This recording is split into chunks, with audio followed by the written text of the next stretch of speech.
Well, I wonder, are you ever tempted to think that if you could maybe see God face to face, you'd be a far more obedient Christian? Or maybe if you could hear his voice audibly, then you'd be a really obedient Christian.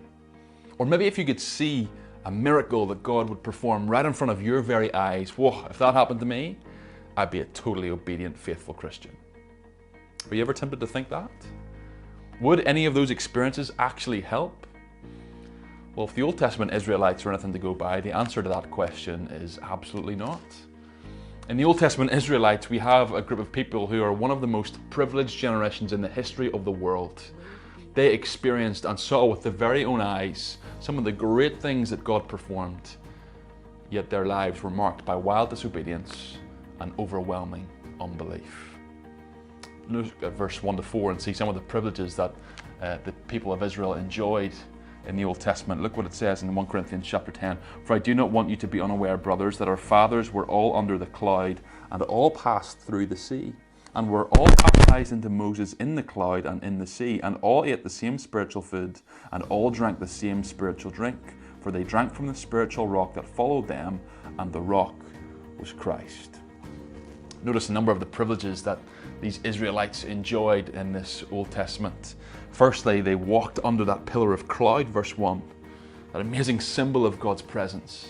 But not just that, secondly, notice how they walked through the Red Sea at the end of verse 1.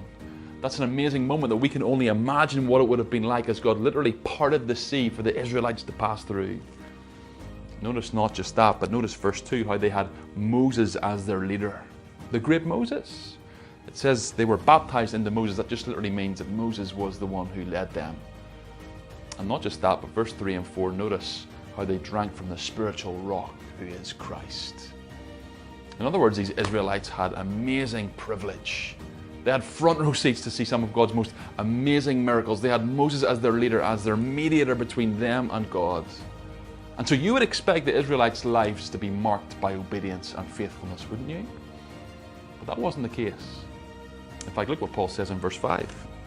He says, nevertheless, with most of them God was not pleased, for they were overthrown in the wilderness. You see, in spite of their many privileges, this generation of Israelites were largely unfaithful. They were non-believers. In spite of the great things that they saw, their lives were marked by unbelief. They fell into a number of traps, and the Apostle Paul now outlines 3 of what those traps were that they fell into.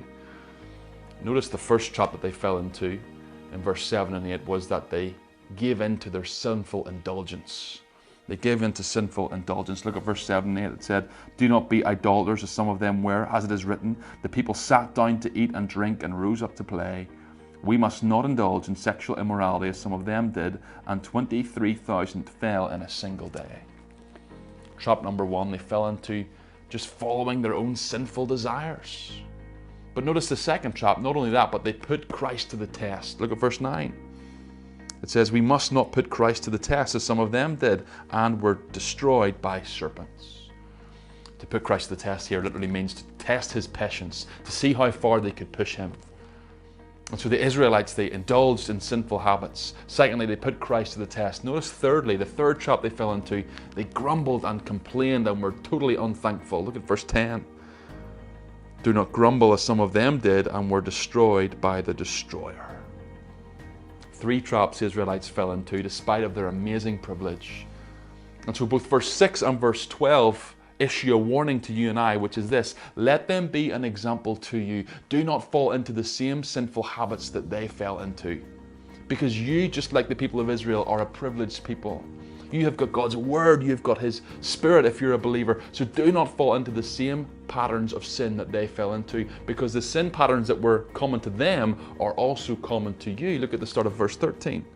Paul says this: no temptation has overtaken you that is not common to man. In other words, these same sinful temptations that were real for the Israelites are also very real for you. Aren't those 3 traps that the Israelites fell into very common in your own heart? Don't you feel the tug of them? Trap 1, sinful indulgence. Trap 2, putting Christ to the test. Trap 3, being ungrateful and unthankful. And so this is a warning, Paul says, not to be like the Israelites. And so the question you ask is this: well, how can I avoid being like the Israelites? How can I heed this warning? Well, notice what the Apostle Paul says at the end of verse 13. It's this: God is faithful, and he will not let you be tempted beyond your ability, but with the temptation he will also provide the way of escape, that you may be able to endure it. Paul says, here's the solution. Remember, God is faithful, and he's empowered you with his Spirit, which enables you to overcome even the most difficult senses of temptation. And remember, this passage comes in the heels of chapter 9, where Paul talked about being like an athlete, disciplining your body because the consequences of sin are real, but there is an imperishable reward for those who endure to the end of the race. So here's your challenge for today. As you think about these three traps that the Israelites fell into, which trap are you most prone to falling into? Is it sinful indulgence? Is it putting Christ to the test? Is it unthankfulness?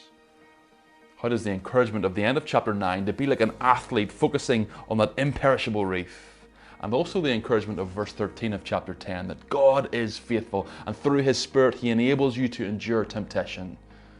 How do they encourage you to not be like the Israelites, and in spite of the much privilege that you have enjoyed, to follow Christ faithfully to the end? Hope you have a great day.